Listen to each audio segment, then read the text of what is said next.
For sure. Look at my face and look at his face. I know, bro. I got hit with what? 2 little right hands the whole fight. How many hooks did he get? Amazing performance from Rolly. Appreciate y'all, man. Fellas, I'm sorry. Rolly fought good, bro. Yeah. Appreciate y'all. Yeah. What'd you just think, just overall? It was a good box. It was a good boxing performance by Rolly. Tio probably took over with his activity towards the end, but if you really pay attention and look, Rolly was landing big blows and not getting hit in the first half of the fight. Wait, so how'd you see it? Man, it's a banger, huh? Good fight, bro. Yeah, you wanted to see them running back? Hell yeah. You know. Good, man. Good, man. Good to see you, sir. Man, I was bummed we didn't get to see you fight. We got some big stuff coming up. Yeah, you're gonna stay still in shape, right? I gotta stay in shape. I gotta stay right. Gotta stay mentally focused. And the big fight's coming. So Undisputed. I guess is it like a rebirth? Maybe that. Just the rebirth of it, yeah. Spirit. I feel like my spirit is like the phoenix. You know, it rises from its ashes. So yeah, I'm so thankful though, I'll be honest. Talk to me about all the emotions you're feeling and all the changes that you have to make to bring you to this. Be careful. At this point, I think honestly, just making up my mind, like, what am I really doing this for, you know? I want to thank Rolly. Like, that punch that he hit me with just woke me up and bit down on my mouthpiece, and I realized why I'm doing what I do. So I needed that. Congratulations on everything. Oh, is this the zone? Hey, I love you guys.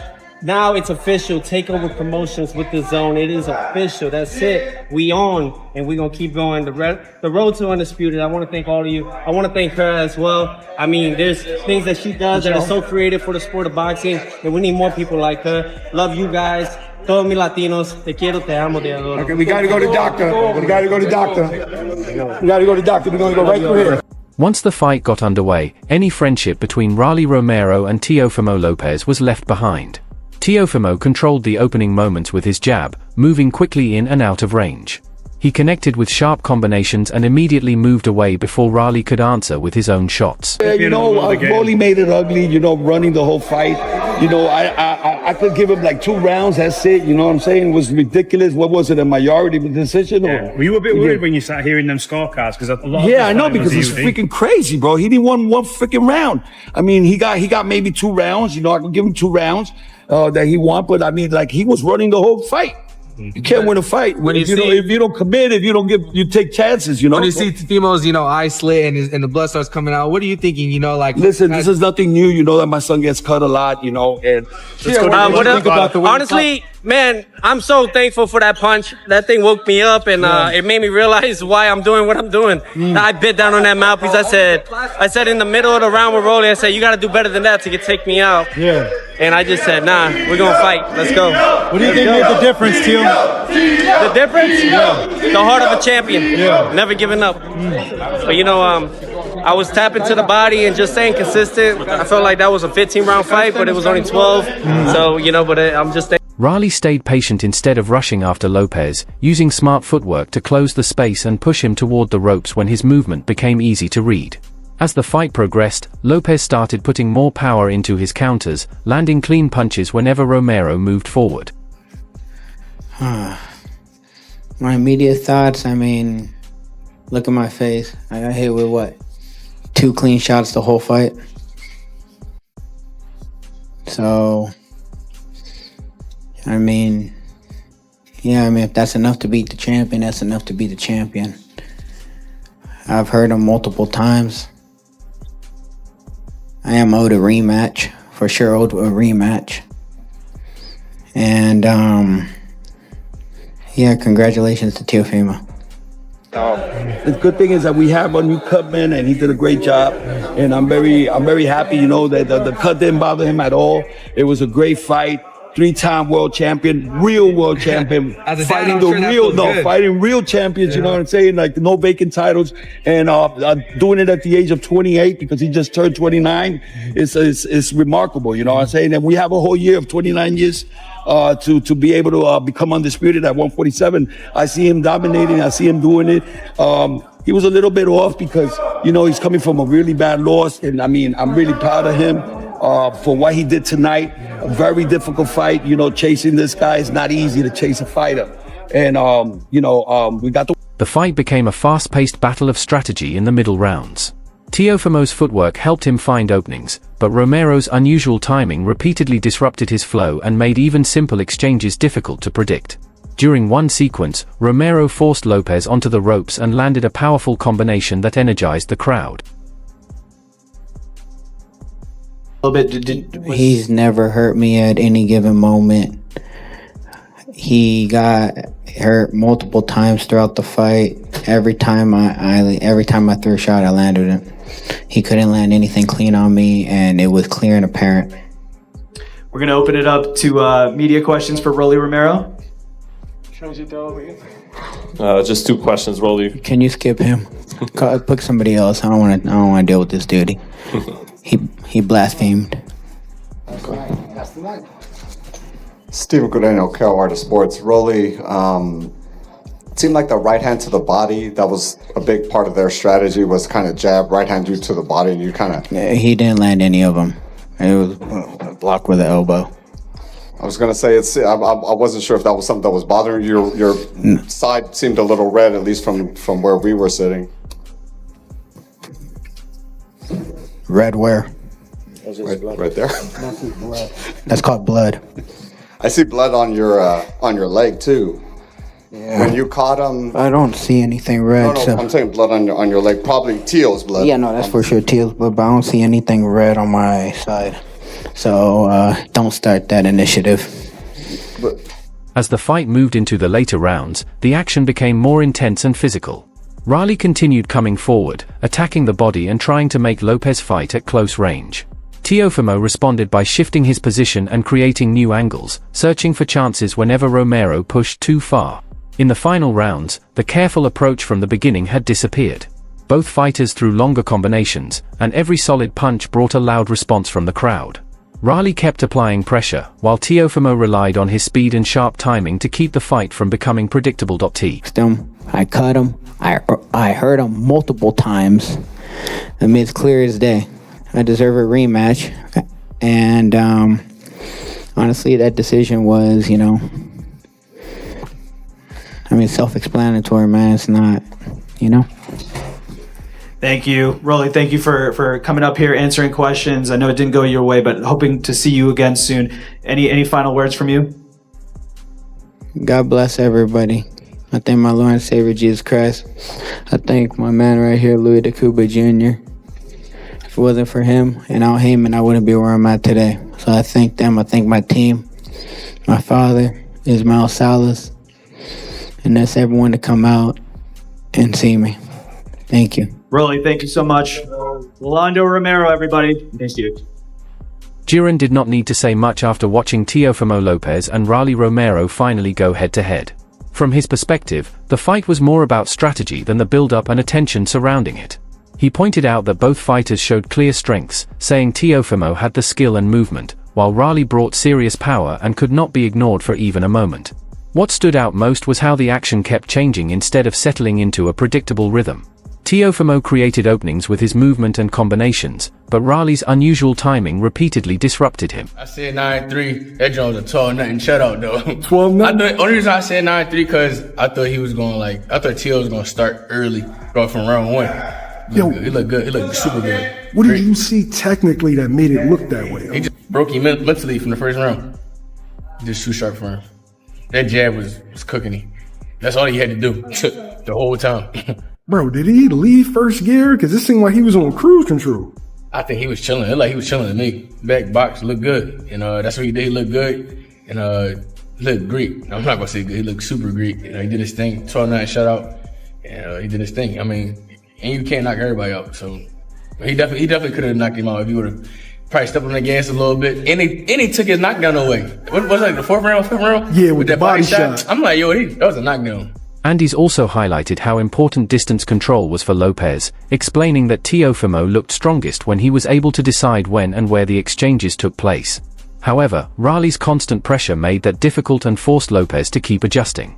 Boots explained that Rolly has to be made to reset, because giving him time to settle into his rhythm can allow him to turn the fight into a rough and uncomfortable battle. At the same time, he still respected Teofimo's abilities, praising him for remaining calm and relying on his speed instead of getting pulled into every exchange. Yo, you said to me one time, you said the fights that they think are going to be the tough fights don't be, and the guys that you never heard of, they be the tough fights. It's always like that. The ones that everybody think swear up and down, it's gonna be the toughest fight. And then when you fight that person, it'd be easy. And then when you fight them guys that nobody know or heard of, they be hard. And I don't know why. Not even hard. Just like this boy don't belong in here. I'm just in here like doing anything. While Andy's concentrated on the strategic side of the matchup, Eddie Hearn looked at the fight from a much broader perspective. Rather than focusing on the possibility of one dramatic knockout punch, Hearn considered what the performance could mean for the welterweight division as a whole. He described it as a serious contest where both fighters had strong moments, made adjustments, and were forced to deal with situations that did not always go according to plan. Hearn was especially interested in how the action constantly changed. He noted that Rolly's physical style and unpredictable approach can create problems that are difficult to prepare for in the usual way. Because I was really pleased for him that he turned his life around. Like the difference between that and seeing him here on Fight Week, he looked great. Like his face looked fresh again, great looking kid. And I was thinking, wow, he's back, and I didn't think we'd see him again. But then I just saw him, and I said in the talking about the event, I said, sometimes in that environment, the fight can pass you by. So what happens is you get 6 rounds in, you're behind. 8 rounds in, you're still behind. 10 rounds in, you've got 2 rounds. Hearn explained that boxing becomes especially compelling when two fighters bring completely different approaches into the ring. In his view, one fighter tries to turn the contest into a physical battle, while the other relies on making opponents miss and immediately punishing their mistakes. He also respected the fact that neither fighter chose an easy opponent for a comeback. Instead of taking a safer route, they agreed to face each other, which Hearn believes is exactly what the sport needs. His attention then shifted toward what could happen next. He pointed out that both fighters still have plenty of value in a highly competitive 147-pound division. That weren't very good. You still got, what to expect, but it definitely has an effect. But it was a smaller stadium. You could have gone to Arthur Ashe. That's all right. Step by step. I said before, we saw behind closed doors that kind of atmosphere definitely has an effect on performance. Right. But it's good. You know what to expect, and I just feel like, I was actually quite not disappointed. I was quite up. Hearn looked at the matchup from a promoter's perspective, but Andre Ward approached it strictly as a boxing analyst. He focused less on the business and build-up and more on the technical decisions being made inside the ring. Ward explained that neither fighter could depend on just one weapon for the entire fight. He credited Teofimo for creating distance and constantly changing his angles, while also pointing out how difficult Rolly's unpredictable rhythm was to read. According to Ward, Rolly rarely gives his opponent the same look twice, which forces them to remain focused and disciplined. Did what he had to do, man. There's always room for improvement. I think he had a lot of stuff he could have did, but he's so talented and gifted, man. You also got to trust what he's seeing in there. We're on the outside, but I think he put on a tremendous performance, and obviously, the level he's at, you always look for things he could do better, What did you see from the outside that he might be I'm just saying, I think it was a lot of body work and stuff like that he could have touched on, but again, he's in there, so he's seeing stuff, he's feeling the punches. We not. So Ward explained that controlling the distance often means controlling how the fight unfolds, but maintaining that advantage is just as important. He also praised Lopez for staying focused on the opponent rather than becoming distracted by the emotions and attention surrounding the rivalry. Teofimo just couldn't get going. He tried to get going. He just wasn't allowed to. So it's just the distance and range that should perfected throughout the years, and then making him pay when he does that discourages him to not want to punch anymore. And I think he was out of answers in the first round. Honestly, I think he didn't really have any answers. When Teo starts doing little certain things with his hands and starts playing the clown game, he out of answers. He's down to just one shot. So just stay focused, stay locked in. And was that 4 divisions now? 26, 30, 35, 40. Ward's analysis centered on the basic principles of boxing, while Robert Garcia looked more closely at the practical side of the matchup, including preparation, discipline, adjustments, and the small details that can turn a solid performance into an excellent one. Garcia described the fight as a difficult matchup to prepare for because Rolly can constantly show different looks, while Teofimo has the speed to punish even a small mistake. He praised Lopez for creating distance and putting combinations together, but he also stressed the challenge presented by Romero's pressure.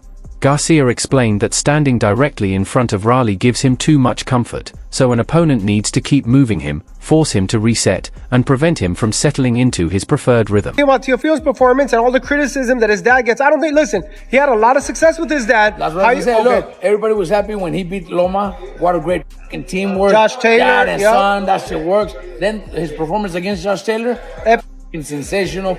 Epic, great job, junior, great job, Teofimo, senior and junior, whatever, But now, they got a little lost. Remember Derrick James against, with Spence against Crawford? Derrick James got a little lost too, because he had... Garcia also praised Teofimo for staying composed and avoiding unnecessary exchanges when the situation did not favor him. He pointed to Lopez's experience, noting that he has competed in major fights, faced different styles, and learned how to adjust as the action changes. Garcia also emphasized the importance of attacking the body, maintaining strong positioning, and staying fully focused against a powerful opponent like Rolly. In a matchup like this, he explained, there is little room for taking a round off because a single mistake can quickly shift the momentum. Garcia did not view the contest as a simple battle between speed and power. Instead, he saw both fighters constantly trying to push the other into an uncomfortable position. He's dominating 6, 7, 8 rounds. I think give yourself a little, don't just take the last few rounds, do a little bit more. But it's also risky, man. It's taking chances. But a lot of fighters do. That's the great ones, the Lenners, the Durans, the Haglers, the Hearns, those that would go out there and even though they know they're winning, but they still want to do more. They want to go out there, take a risk of landing, and maybe those also got knocked out. Those also too. Robert Garcia emphasized discipline and positioning, but Mosianis examined the matchup from an even more detailed perspective, focusing on preparation, rhythm, and the choices each fighter makes under pressure. Booz explained that the key is not which boxer looks more impressive, but which one can remain disciplined when the fight stops going according to plan. That point is especially important against Rolly because his style is built around making opponents uncomfortable and disrupting their normal rhythm. Teofimo, meanwhile, is most effective when he can establish his own pace, so Booz stressed that Lopez needed to take control early. What I see greatness, man. I see greatness. And practically beat him with one hand, man. That jab, man, most important hand you have, man. And he looked good doing it, sharp. You know what I mean? Distance. He did everything, man. He did everything right, man. A lot of people thought it would be a tough fight because Teo's athletic, Teo's experienced, he's fought on a high level. And, they were critical of Shakur. He ain't fought nobody and this and that. Yeah. He made Teo look like everybody else. Made him look like an amateur. Made him look like... A single mistake or well-timed counter can completely change the direction of a fight, and Booz also explained that Romero cannot simply wait for one perfect opportunity. Rolly needs to create pressure over time and keep Teofimo working throughout every round. That creates a clear contrast between the two styles. Lopez needs to maintain control without becoming too predictable, while Romero has to apply pressure without becoming careless. Booz also pointed out how much Rolly has developed since his fight with Ryan Garcia. Instead of constantly rushing forward, Romero now shows more patience and awareness, making his attacks more difficult to read. That improvement adds another layer to the matchup and makes it more complicated than simply comparing skill with power. Booz's main point was that the fighter who remains calm and disciplined when the action becomes uncomfortable will have the advantage. I was telling him throw that straight left hand. Then I noticed when he did throw it, he wasn't throwing it real hard. You know what I mean? You know what I mean? But he looked spectacular, man. You know what I mean? You can't ask for nothing more, man. And with me, I don't care about what people say, man. They always want to talk about you and say, oh, he should have did this, did that. He did everything that he was supposed to do, and he did it right. Will you feel like that was his best performance? Every time he go out there performing, he look good to me. Yeah. After all the predictions, intense interviews, stories from the past, and arguments about power versus technique, Rolly Romero and Teofimo Lopez finally delivered a fight that kept viewers engaged from the opening bell. Neither fighter was able to control the contest exactly as planned, because every adjustment created another challenge. Teofimo used his speed and movement to create openings, while Rolly's pressure and unpredictable timing constantly made the exchanges difficult. Boots focused on the tactical side of the matchup. Eddie Hearn looked at what the result could mean for the wider welterweight division. Rolly brought constant pressure, Teofimo relied on movement and timing, and both fighters were forced to dig deeper as the rounds went on. Now it's your turn to decide. Who impressed you more, Rolly Romero or Teofimo Lopez? Was it Rolly's pressure and power, Teofimo's speed, or the technical adjustments from both fighters that stood out the most? Share your thoughts in the comments and let everyone know where you stand. And if you enjoyed this breakdown, make sure to like the video, share it, and subscribe to Boxing Headquarters for more boxing analysis, reactions, and fight coverage. Thanks for watching, and I'll see you in the next one.